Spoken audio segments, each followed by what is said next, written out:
नमस्ते Bharat. Bamboo farming में आपका स्वागत है।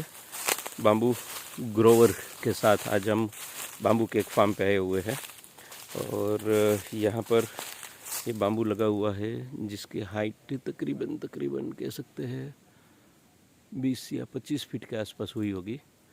और ये है विलेज चरखड़ी, चेतन भाई का फार्म है। आज चेतन भाई किसी कारणवश आ नहीं सके हैं साथ में, और ये फार्म उन्होंने जो बनाया है उसको तकरीबन 4 साल कंप्लीट हो चुके हैं, या तो 4 साल होने वाले हैं, 1-2 महीने आगे पीछे रहेंगे।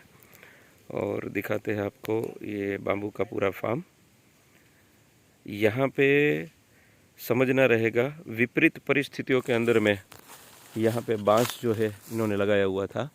पहले लुमिया डुमिया, उसके बाद में नीलगिरी, उसके बाद में वुड रिलेटेड 1-2 दूसरी वैरायटी लगाई हुई थी, लेकिन वो सफलता ना मिलने के बाद उन्होंने यहाँ पे ये बांस लगाना जो है उसको मुनासिब समझा। यहाँ पे विपरीत परिस्थितियों का मतलब ये है कि खास करके इनकी ज़मीन में नीचे 6 से 9 इंच तक की मिट्टी है, उसके बाद में पत्थर आ जाता है। और पानी जो है वो एग्रीकल्चर में TDS में हाई है, और चाय वगैरह अपन नहीं बना सकते हैं, उस टाइप का पी नहीं सकते हैं, उस टाइप का है। और उस परिस्थिति में इन्होंने यहाँ पे बांस लगाया हुआ था। 1-2 वैरायटी टिश्यू कल्चर की लगाई हुई थी, जिसमें 2-2.5 साल के आसपास में ही स्ट्रेस फ्लावरिंग आने के कारण उनको निकाल दिया। और कुछ वैरायटी सीड बेस लगाया हुआ है। मेजॉरिटी इसके अंदर में टुल्डा वैरायटी लगी हुई है। टुल्डा के साथ साथ में कुछ वैरायटी ऐसी है जो पार्लिडो और साइड ब्रांचेस के साथ में है। ये जो स्ट्रेट वैरायटी है ये टुल्डा वैरायटी है जो सीधा स्ट्रेट ऊपर तक जाता है। और यहाँ पर जो ज़मीन उनकी आगे की तरफ में थी, उस ज़मीन के अंदर में ज़्यादातर मिट्टी ना होने के कारण, ये आप देख सकते हो, ये आगे का हिस्सा दिखा रहे हैं, ये हिस्से के अंदर में अभी गेहूँ वहाँ पर लगा हुआ है। वहाँ से उन्होंने बांस को काट के ख़त्म कर दिया क्योंकि वहाँ पर ग्रोथ नहीं हो रहा था।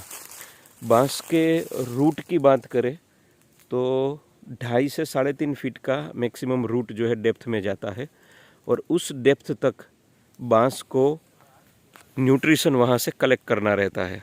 लेकिन यहाँ पर पत्थर होने के कारण वो न्यूट्रिशन ले नहीं सकते थे, और वहाँ पे जो ग्रोथ होना चाहिए वो बेसिक ग्रोथ हो नहीं पाता था। तो उसके कारण वहाँ से वो बांस को निकालना पड़ा, ग्रोथ ना होने के कारण, समय को ना ख़राब करते हुए।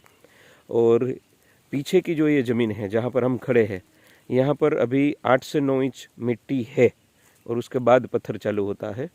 तो क्रमशः देखा जाए तो कई फार्मर पूछते हैं कि हमारी सिचुएशन ज़मीन की ये है तो हमें कितना टन उसमें से आउटपुट मिलेगा। तो बेसिकली कई बार हम बताते हैं कि ये कस्टमाइज चीज़ रहती है। आपके ज़मीन, पानी, किस तरीके का वेदर है और किस टाइप की आप प्रैक्टिस करते हो, उसके अनुसार जो है आपका आउटपुट निकलता है। तो आउटपुट भी चौथे साल में पहला हार्वेस्टिंग लिया तुरंत इतना ही निकल जाना चाहिए, ऐसा नहीं होता है। आपको प्लांटेशन करने के साथ साथ में ही इसका ध्यान रखना पड़ेगा कि हमारे यहाँ पर 1 साल के अंदर में कितनी हाइट हुई, 1 साल के अंदर में जो अनमेच्योर पोल है उसका वेट कितना बना, फिर उसी प्रैक्टिस से हम आगे बढ़े या प्रैक्टिस में कोई सुधार लाए। उसमें वज़न बनाने के लिए क्या चाहिए, क्या वो न्यूट्रिशन हमारे ज़मीन के अंदर में है, और वो ज़मीन में जो न्यूट्रिशन बना हुआ है वो क्या हमारा पौधा डायरेक्ट एक्सट्रैक्ट करने के लिए तैयार है, या हमें ऊपर से कुछ देना पड़ेगा। इस टाइप की चीज़ हम 4 साल तक रेगुलर प्रैक्टिस में रखें, और वो अगर नहीं ले सकता है तो हम क्या बाहर से दे सकने में सक्षम है। वो सारी चीज़ों का ध्यान रखते हुए हम 4 साल के बाद अपना जो मेन गोल, मेन अचीवमेंट रहता है, एग्जाम्पल के तौर पे अगर 30 टन टुल्डा निकलता है तो 30 टन सीधा ही नहीं निकलेगा।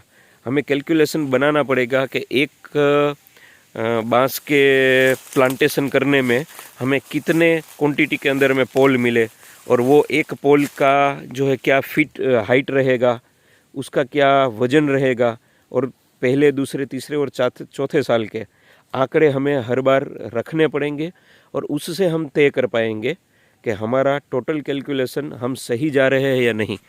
कहीं पे वज़न बनाने वाले तत्व की कमी है तो वहाँ वज़न बनाने वाले तत्व हमें ऐड करने पड़ेंगे ताकि वहाँ वज़न बन सके। जहाँ पर वेजिटेटिव ग्रोथ नहीं है तो हाइट बढ़ाने के लिए जो न्यूट्रिशन की ज़रूरत है जब तक ज़मीन में से है तब तक लेगा, जब ज़मीन में से नहीं है तो हमें ऊपर से डाल के उसको कितना आगे बढ़ाना चाहिए।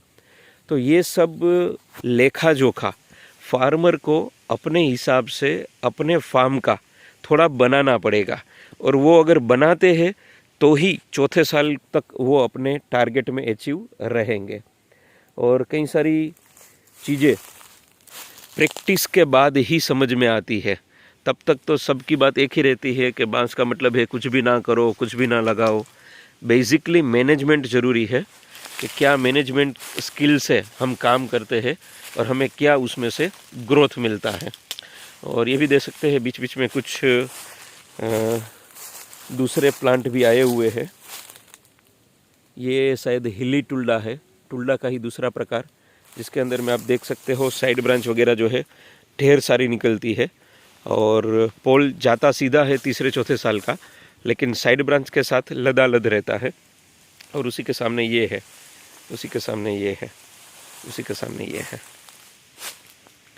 तो बने रहिए हमारे साथ में और पूरे इंडिया के अंदर में जहाँ पर भी आपका फार्म है उसका आप शॉर्ट वीडियो या 1-2 मिनट का वीडियो बना के हमें भेज सकते हैं।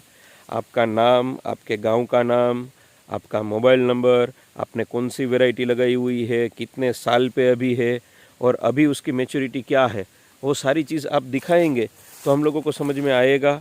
अगर हम कुछ गाइडलाइन दे पाएंगे तो हम गाइडलाइन देंगे और अगर हमारा गाइडलाइन आपको उसके हिसाब से चलना है, वर्किंग सिस्टम में बैठ रहा है तो आप उसको फॉलो भी कर सकते हैं।